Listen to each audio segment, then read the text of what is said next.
طالب علیہ الصلوۃ والسلام سکنوا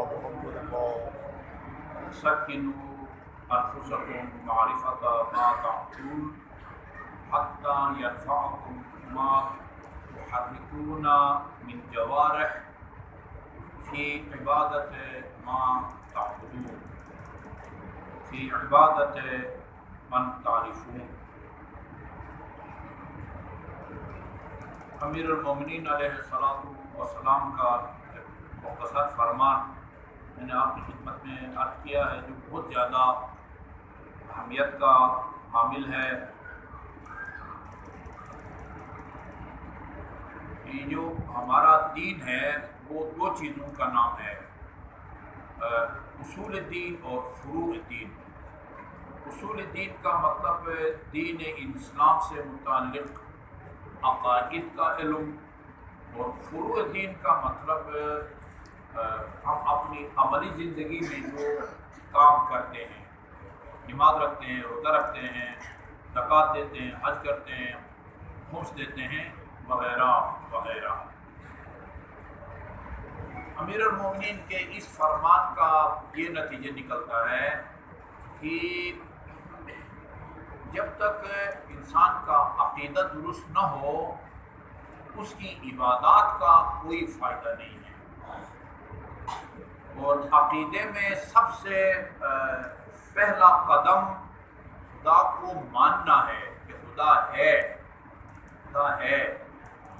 دہری کی طرح نہ بنے، منکرین خدا کی نہ بنے، جو روس میں بھرے ہوئے ہیں، چائنا میں بھرے ہوئے ہیں، جو سرے سے خدا کا منکر ہے، کسی ہر اس چیز کے منکر ہے جو آنکھوں سے نظر نہ آئے۔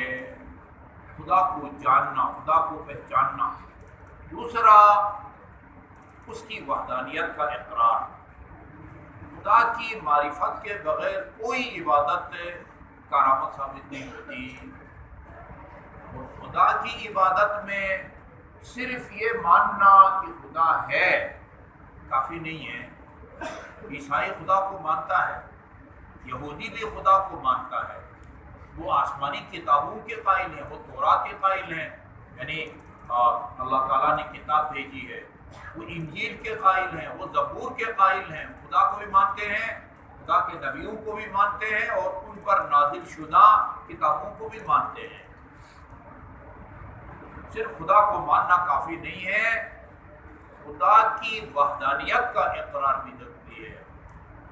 خدا کی وحدانیت کے اقرار کی ایک صورت یہ ہے کہ ہم خدا کے لیے جسم اور بدن کے قائل نہ ہوں، جسم اور بدن کے قائل نہ ہوں۔ جس کا جسم نہ ہو اس کا وزن نہیں ہوتا۔ نہ خدا کو یہ کہہ سکتے ہیں کہ وہ وزنی ہے، نہ خدا کو یہ کہہ سکتے ہیں کہ وہ ہلکا پھلکا ہے، کیونکہ اس کا جسم نہیں ہے، اس کا بدن نہیں ہے۔ جب جسم نہیں ہے خدا کے حالات نہیں بدلتے، ہمارے حالات بدلتے ہیں۔ ہم کبھی خوش ہوتے ہیں، ہم کبھی غمگین ہوتے ہیں، ہم کبھی طاقتور ہوتے ہیں، ہم کبھی کمزور ہوتے ہیں۔ یہ مختلف حالات یہ اللہ تعالیٰ کو عارض نہیں ہوتے، لاحق نہیں ہوتے۔ جن کے عقیدے کے مطابق خدا کا جسم اور بدن ہے، خدا کا وزن ہے، ان کی عبادات کا کوئی فائدہ نہیں ہے، کوئی فائدہ نہیں ہے۔ یہ اہل سنت کی کتاب بخاری، جو ان کے نزدیک خدا کی کتاب قرآن کے بعد سب سے معتبر ہے، اس کے اندر یہ لکھا ہوا ہے کہ خدا کا جسم ہے، بدن ہے، اس کی ٹانگیں ہیں، اور اللہ تعالیٰ وہ اپنی ٹانگ روز قیامت جہنم میں ڈالے گا۔ اللہ تعالیٰ عرش پر براجمان ہے، عرش پر بیٹھا ہوا ہے۔ عرش کی لمبائی چوڑائی کم ہے، اللہ تعالیٰ کی لمبائی چوڑائی زیادہ ہے۔ اس کا نتیجہ یہ ہے کہ اللہ تعالیٰ جب عرش پر بیٹھتا ہے، چاروں طرف اللہ کی اپنی 4 انگلیوں کے برابر اس کا گوشت وہ لٹک رہا ہوتا ہے، کیونکہ خدا کا سائز بڑا ہے، تخت جس پر وہ بیٹھا ہوا ہے، بیڈ روم وہ کہ بیڈ وہ چھوٹا ہے، لہذا چاروں طرف اللہ تعالیٰ کا جو گوشت ہے کتنا اس کی اپنی 4 انگلیوں کے برابر. یہ موحد نہیں ہے، یہ موحد نہیں ہے. ہاں، پیر کے دن ایک گدھے پر سوار ہو کے آسمان سے زمین پر آتا ہے اور کہتا ہے بھائی میں آ گیا ہوں، جس نے توبہ کرنا ہے وہ توبہ کر لے، اس کے توبہ کو میں قبول کرنے کے لیے وہ تیار ہوں.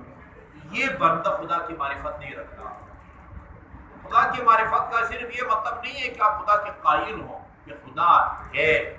جو خدا کے لیے جسم کا قائل ہے، جو خدا کے لیے وزن کا قائل ہے، جو خدا کے لیے ہنسنے کا قائل ہے. اور ان کی روایات میں ہے جب طوفان نوح آیا اور اتنے لوگ غرق ہوئے، صدمہ سے خدا رویا اور آشوب چشم میں مبتلا ہو گیا. جبرائیل خدا کی عیادت کے لیے اس کو جانا پڑ گیا. یہ خدا کی معرفت رکھتا ہے؟ خدا کی معرفت نہیں رکھتا. اس لیے فرمایا امیر المومنین نے سکنوا معرفت ما فی انفسکم معرفت ما تعبدون. جس ذات کی تم عبادت کرتے ہو پہلے اس کی معرفت کو اپنے دل و دماغ میں جگہ دو. یعنی پہلے خدا کی معرفت حاصل کرو، اس کے بعد اس کی عبادت کرو. حتی ینفعکم ما تحرکون من جوارح فی عبادت من تعرفون. تاکہ یہ جو تم اپنے ہاتھ پاؤں کے ذریعے جس کی عبادت کرتے ہو، ہاتھ پاؤں کے ذریعے ہم نماز پڑھتے ہیں، ہاتھ پاؤں کے ذریعے صفا اور مروہ کے درمیان سعی کرتے ہیں، ہاتھ پاؤں کے ذریعے شیطان کو کنکریاں مارتے ہیں. اگر تم یہ چاہتے ہو اپنے اعضاء کے ذریعے ان کو حرکت میں لا کے خدا کی عبادت کرتے ہو، اس کا اگر تم چاہتے ہو کہ تمہیں کوئی فائدہ ملے، پہلے خدا کی معرفت حاصل کرو. خدا کی معرفت حاصل کیے بغیر تمہارے اعمال، تمہارا حج، تمہاری نمازوں کا کوئی فائدہ نہیں ہے. جو خدا کے لیے بدن کے قائل ہیں، رونے پیٹنے کے قائل ہیں، وزن کے قائل ہیں، حرکت و سکون کے قائل ہیں، کنفرم ہے کہ انہوں نے خدا کی معرفت حاصل نہیں کی. اور جنہوں نے خدا کی معرفت حاصل نہیں کی ہے وہ جتنے مرضی خدا کی عبادت کریں، روزے رکھ کے ان کے پیٹ کمر سے چپک جائیں، نمازیں پڑھ کے ان کے پاؤں جو ہے نا وہ سوج جائیں، اور بیت اللہ کا جتنا بھی طواف کریں، جب تک خدا کی معرفت حاصل نہیں کریں گے اس وقت تک ان کی عبادت قبول نہیں ہوتی. اللہ تعالی ہمیں ائمہ معصومین کی ہدایات کے مطابق اللہ تعالیٰ کی معرفت حاصل کرنے کی توفیق عطا فرمائے. اللہم صلی اللہ